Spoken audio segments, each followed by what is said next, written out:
बड़ी खबर पर मेरे साथ दो संवाददाता जुड़ रहे हैं। अंजलि सिंह मेरे साथ मौजूद है और अरविंद मेरे साथ मौजूद है। अरविंद, कितने दुख की बात है कि चाहे पर्चा लीक हो तो मामला सुप्रीम कोर्ट, पानी ना आ रहा हो लोगों के घरों में तो सुप्रीम कोर्ट।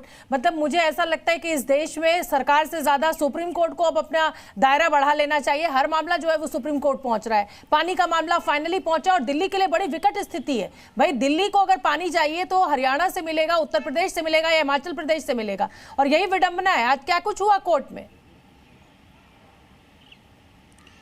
देखिए शोभना जी, नीट का मामला तो सुप्रीम कोर्ट सुनेगा और वो तय करेगा कि परीक्षा रद्द हो या नहीं आगे, लेकिन जल संकट वाला मामले से सुप्रीम कोर्ट ने पल्ला झाड़ लिया है। सुप्रीम कोर्ट ने कहा है कि वो टेक्निकल एक्सपर्ट नहीं है इस मामले का और वो ये तय नहीं कर सकता कि राज्यों के बीच पानी का बंटवारा कैसे हो। ये बहुत संजीदा और जटिल मसला है, लिहाजा जो एक्सपर्ट बॉडी है अपर यमुना रिवर बोर्ड, वही तय करे इस मामले में। तो सुप्रीम कोर्ट ने दिल्ली सरकार से कह दिया है कि वो आज शाम 5 बजे तक अपर यमुना रिवर बोर्ड के सामने अपनी अर्जी लगाएं, बोर्ड उस पर फैसला ले जल्द से जल्द मीटिंग बुला करके।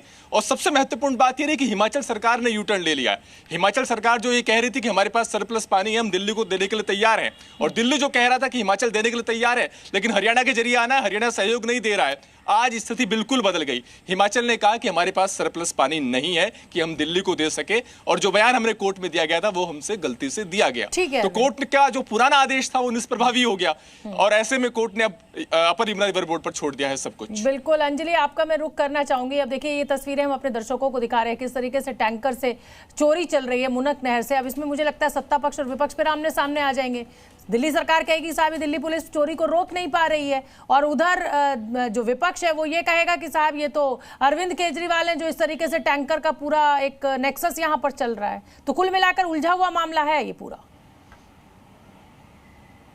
बिल्कुल, देखिए शोभना जी, पानी पर राजनीति तो दिल्ली के लिए कोई नई बात है ही नहीं।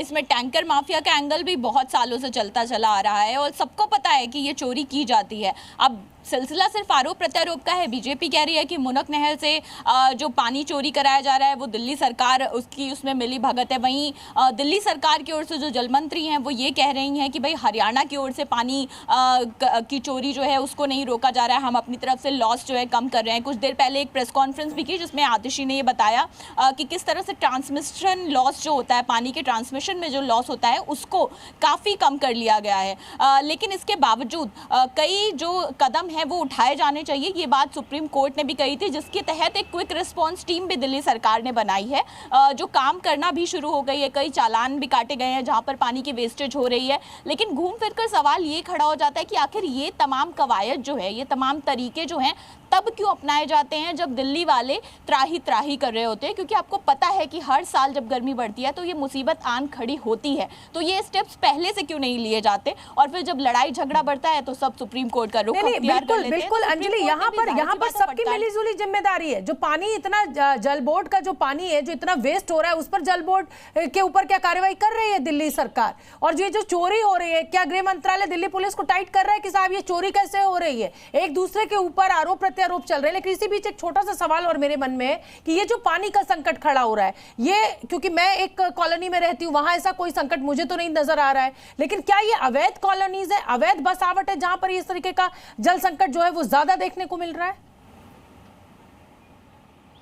देखिए, ये हमेशा नहीं है कि ये सिर्फ अवैध कॉलोनीज़ या अनऑथराइज्ड कॉलोनीज़ में ही ये प्रॉब्लम है। कई ऐसे रिहायशी इलाके भी हैं दिल्ली के जो कई सालों से इस तरह की समस्या से जूझते हैं, जो कि एक प्रॉपर पॉश इलाके भी इनके अंतर्गत आते हैं, चाहे वो साउथ दिल्ली के भी कुछ इलाके हों। संगम विहार एक ऐसा इलाका है जो आपको याद होगा जहाँ पर सिर्फ अंदर अंदर की कॉलोनियों में जाकर ही नहीं, बड़ी बड़ी जगहों पर भी आपको देखेगा कि पानी की किल्लत जो है वो सालों से चली आ रही है। और कई बार हम कवरेज ऐसी जगहों पर जाकर करते हैं। पूर्वी दिल्ली के ऐसे कई इलाके हैं, तो कई इलाकों का समावेश इसमें जरूर है। अंजलि, दिक्कत क्या है कि यहाँ पर जब राजनीतिक दल चुनावों के लिए आते हैं तो धर्म और जाति के नाम पर वोट देता है वोटर। पानी की चिंता किसी को है नहीं, साफ हवा की यहाँ पर किसी को चिंता है नहीं, शिक्षा आप देख ही रही है कैसे पर्चे लीक हो रहे हैं। तो कुल मिलाकर जनता को बेवकूफ बनाने का काम भली भांति और खूब बढ़िया तरह से चल रहा है। भुगतती रहे जनता, ऐसे ही साल दर साल जो है वो पास होते जाएंगे, रोते रहेंगे लोग। बहुत बहुत धन्यवाद अंजलि, आपका भी, अरविंद आपका भी। तो ये देखिए जिस तरीके से जल संकट है, ये इस समय आप उन ड्रमों को देख रहे हैं जिनमें पानी भर भर कर लोग अपनी दिनचर्या को, पानी की जरूरतों को पूरा कर रहे हैं, क्योंकि पाइपलाइन से जो पानी आना चाहिए उसको देने में सरकारें विफल हैं इस देश की। Zee News.